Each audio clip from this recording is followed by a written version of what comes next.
Hello friends, आपके अपने YouTube channel knowledge point by Amardeep में आप सभी का स्वागत है। दोस्तों, आज हम एक वीडियो लेकर आए हुए हैं जो कि ये मैथ से न होकर ये साइंस के चैप्टर से है।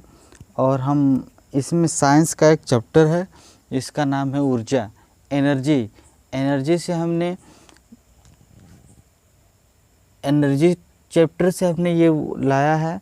और आइए देखते हैं ऊर्जा के अंतर्गत क्या क्या बातें आती हैं, ऊर्जा कहते किसे हैं, ऊर्जा कितने प्रकार की होती है, ऊर्जा का रूपांतरण क्या होता है, कैसे होता है, उसके बारे में हम लोग पढ़ेंगे। तो आइए पहले हम लोग देख लेते हैं, एक एक करके सबको पढ़ते हैं। तो पहला लिखा गया है ऊर्जा। तो ऊर्जा क्या होती है, हम लोग पहले समझेंगे ऊर्जा होती क्या है। तो जैसे हमें लिखा गया, डिफिनीशन पहले पढ़ देते हैं। डिफिनीशन लिखा गया है कार्य करने की क्षमता, यानी कार्य करने की क्षमता को ही क्या कहते हैं, ऊर्जा कहते हैं। यानी जितनी हमारी ऊर्जा होती है उतना ही कार्य करते हैं, है ना। तो इसीलिए कहा जाता है कार्य करने की क्षमता को क्या कहते हैं, ऊर्जा कहते हैं। हमारे अंदर जितनी एनर्जी रहेगी उतना ही काम करेंगे। हम थक जाते हैं तो फिर कुछ देर के लिए रेस्ट लेते हैं और रेस्ट लेकर फिर कार्य करते हैं, तो हमारे अंदर एनर्जी आ जाती है। फिर हम उतना ही कार्य करते हैं जितना एनर्जी हमारे अंतर्गत एकत्र रहती है। तो इसे कहते हैं, यानी कार्य करने की क्षमता को क्या कहते हैं, ऊर्जा कहते हैं। लिखा गया ऊर्जा के प्रकार। ऊर्जा कितने प्रकार की होती है, तो देखिए लिखा गया है स्थितिज ऊर्जा, गतिज ऊर्जा। ठीक है, तो ऊर्जा के लिए दो लिखा गया है और एक लिखा गया यांत्रिक ऊर्जा। तो आइए पहले हम लोग स्थितिज ऊर्जा और गतिज ऊर्जा के बारे में देख लेते हैं।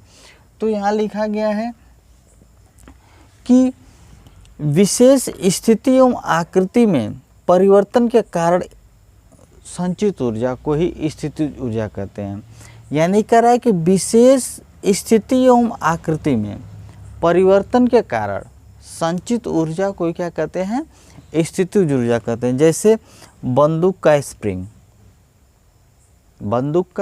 स्प्रिंग, पहले हम लोग रोके हुए हैं बंदूक की में, हम लोग क्या हुए कि नाल को चढ़ाए नहीं हुए हैं।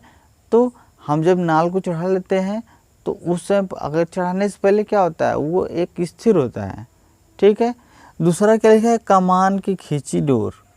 यानी जो कमान होता है उसमें हम जब तीर न लगाकर, यानी तीर जब नहीं लगाए रहते हैं तो वो स्थिर रहती है। इसके बाद जब तीर लगाकर हमने उसकी डोर को खींच देता है तो उसमें क्या होता है, स्थितिज ऊर्जा, उसे कहते हैं स्थितिज ऊर्जा। अब आइए गतिज ऊर्जा क्या होता है, वस्तुओं में गति के कारण उत्पन्न ऊर्जा।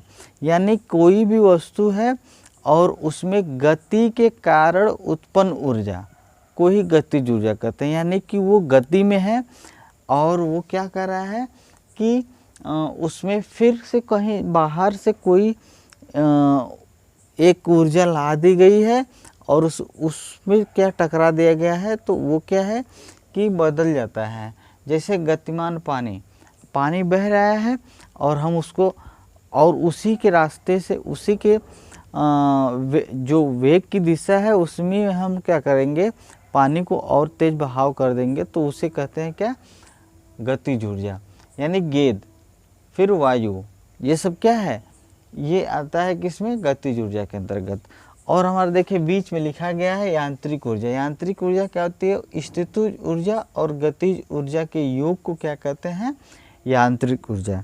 आइए फिर पीछे नीचे लिखा गया है ऊर्जा के रूपांतरण। ऊर्जा के रूपांतरण देखिए क्या होता है। ऊर्जा के रूपांतरण दो प्रकार के होते हैं। पहला है यांत्रिक ऊर्जा रूपांतरण, दूसरा है प्रकाश ऊर्जा रूपांतरण। तो यांत्रिक ऊर्जा रूपांतरण को देख लेते हैं। यांत्रिक ऊर्जा रूपांतरण क्या होता है, के अंतर्गत क्या क्या आता है, हथेलियों का रगड़ना। अगर हम हथेली को रगड़ते हैं तो उसमें कौन सी उसमें ऊर्जा प्राप्त होती है। ठीक है, हम अगर जैसे हम लोग ठंडी में क्या होता है कि अधिक ठंडी लगती है तो हम इस हथेली को ऐसे ऐसे रगड़ते हैं, और जब हथेली को रगड़ते हैं तो हमारी हथेली क्या होती है, गर्म हो जाती है। तो इसमें उसमें ऊर्जा उत्पन्न हो जाती है। दूसरा है पत्थरों को टकराना। पत्थरों को जब हम टकराते हैं तो उसमें क्या होते हैं, प्रकाश, ध्वनि और ऊष्मीय ऊर्जा, तीनों ऊर्जा निहित होती है। हम लोग जब पत्थर को टकराते तो आवाज़ भी करता है और उसमें ध्वनि भी उत्पन्न होती है। और आप लोग सुने ही हैं कि जो हमारे मानव है पत्थरों को टकराकर ही क्या हुए हैं, ऊष्मा को उत्सर्जित किए हैं, यानी कि क्या किए हैं, आग को जलाए हैं। तो इसमें तीनों ऊर्जा। और जल विद्युत संयंत्र, ये लिखा गया संयंत्र, तो जल विद्युत संयंत्र यानी कि इसमें क्या होती है, विद्युत ऊर्जा प्राप्त होती है। इससे क्या होती है, विद्युत ऊर्जा प्राप्त होती है। आइए अब हम लोग देखते हैं प्रकाश ऊर्जा रूपांतरण, जिसे फोटोग्राफी प्लेट यानी जिससे फोटोग्राफी प्लेट होता है, उसमें कौन सी ऊर्जा होती है, इसमें होती है रासायनिक ऊर्जा। फिर कहता है प्रकाश संश्लेषण। प्रकाश संश्लेषण में भी क्या होता है, रासायनिक ऊर्जा होती है। प्रकाश संश्लेषण क्रिया कब होता है, जब पेड़ पौधे क्या होते हैं कि सूर्य के प्रकाश को अपनी पत्तियों या सूर्य के प्रकाश को एब्जॉर्ब करते हैं और उनके पत्तियों में क्या होता है, क्लोरोफिल होता है, उसके माध्यम से वो लोग अपना भोजन बनाते हैं। और उसी की पौधों को उस सूर्य से प्रकाश लेकर भोजन बनाने की क्रिया को ही प्रकाश संश्लेषण कहते हैं और उसको रासायनिक ऊर्जा उसमें उत्पन्न होती है। सोलर सेल में क्या होता है, विद्युत ऊर्जा निहित होती है। सोलर सेल क्या होता है, हम लोग धूप में रखते हैं और हमारी बैटरी चार्ज हो जाती है और रात को क्या होता है, उससे विद्युत प्रवाहित होता है और हम लोग क्या करते हैं, विद्युत जलाते हैं, लाइट प्रकाश उत्पन्न करते हैं और प्रकाश पाते हैं। तो ये था।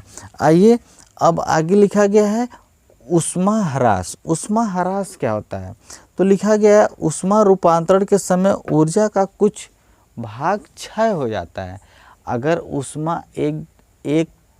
ऊष्मा का रूपांतरण जब होता है तो उसमें रूपांतरण के समय कुछ भागों का क्षय हो जाता है और उसी को क्या कहते हैं, ऊष्मा का ह्रास यानी नष्ट होना।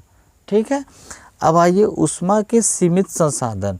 ऊष्मा के सीमित संसाधन क्या होते हैं, जैसे क्या लिखा गया है, एक बार उपयोग करने के बाद दोबारा संभव न हो, यानी कोई ऐसी वस्तु है जिसको एक बार प्रयोग में ला दिया गया है और उससे हम लोग क्या किए हैं, ऊर्जा प्राप्त कर लिए हैं और दोबारा फिर उससे हम लोग ऊर्जा प्राप्त नहीं कर सकते। जैसे क्या है, कोयला है। ठीक है, कोयला को एक बार जला देंगे हमें ऊष्मा प्राप्त हो जाएगी, लेकिन दोबारा फिर उससे ऊष्मा प्राप्त करना संभव नहीं है। जैसे लकड़ी है, लकड़ी को जला दिया तो दोबारा ऊष्मा प्राप्त करना संभव नहीं है। तो दोस्तों ये हमारा वीडियो था आज का। हम पहले से इसको नोट कर लिए थे ताकि समय कम लगे और हम काफ़ी दिनों से ऑनलाइन नहीं आए थे, उसके लिए हम आपसे क्षमा चाहते हैं और बीच बीच में ऐसे ही हम वीडियो अपलोड करते रहेंगे। आप लोग अपना प्यार बनाए रखें और हमारे इस वीडियो को अधिक से अधिक शेयर करें। देखिए आप लोग शेयर नहीं कर रहे हैं, आप लोग शेयर करिए। शेयर करेंगे हो सकता है किसी के लिए फ़ायदे हो जाए। क्यों, अगर एक शेयर हमारा किसी की ज़िंदगी या किसी की लाइफ बदल दे तो क्या हो, उसमें क्या होता है, कुछ नहीं होता है भाई। तो आप शेयर करिए और पसंद आए तो लाइक करिए, नहीं तो कमेंट्स करिए। चलिए बहुत बहुत धन्यवाद दोस्तों।